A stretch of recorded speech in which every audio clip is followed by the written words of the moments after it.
Hello dear learners, today's topic is figure of speech. That is very important in poems. Figure of speech example is asked. Okay, figure of speech याचा मराठीत अर्थ असा होतो भाषेचा अलंकार. Okay, means ornamental language in order to beautify the sentences or the stanza. The poet always express some figure of speech. याचा नावामध्येच अर्थ दडलेला आहे.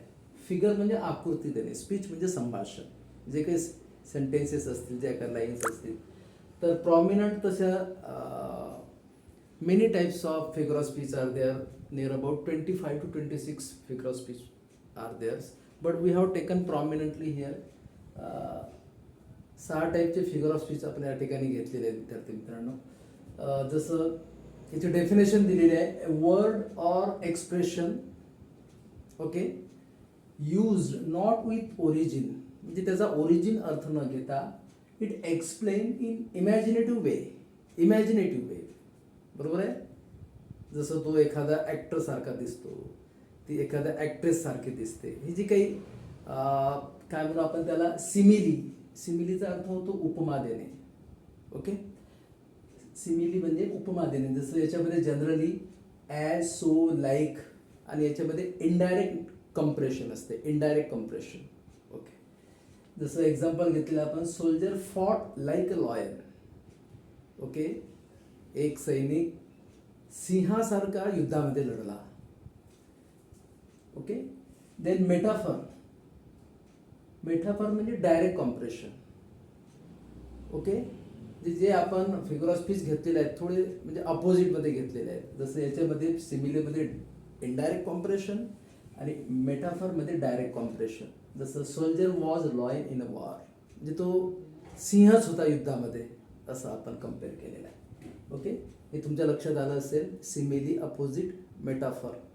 ओके, देन ॲलिट्रेशन याचा मराठीत अर्थ होतो अनुप्रास अलंकार.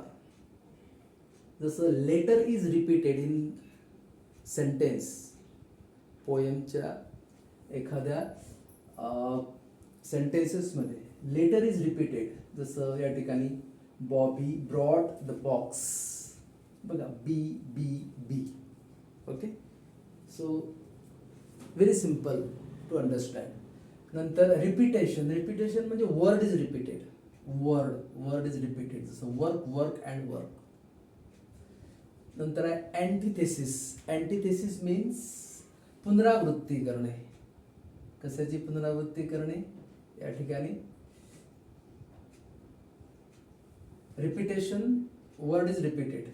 अँटिथेसिस मीन्स विरोधाभास, म्हणजे कॉन्ट्राडिक्टरी स्टेटमेंट त्याच्यामध्ये असतात. जसं opposite word is used, man proposes, God dispossess.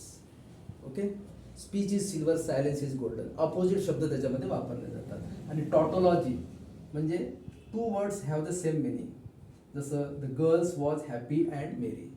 In short, what we have to understand, simile and metaphor याच्यामध्ये डायरेक्ट कॉम्प्रेशन, याच्यामध्ये इनडायरेक्ट कॉम्प्रेशन. अलिट्रेशन म्हणजे लेटर इज रिपीटेड आणि रिपीटेशन म्हणजे वर्ड्स इज रिपीटेड. अँटिथेसिसमध्ये काय अपोजिट शब्द असतात आणि टॉटोलॉजीमध्ये सेम मिनिंगचे वर्ड्स असतात.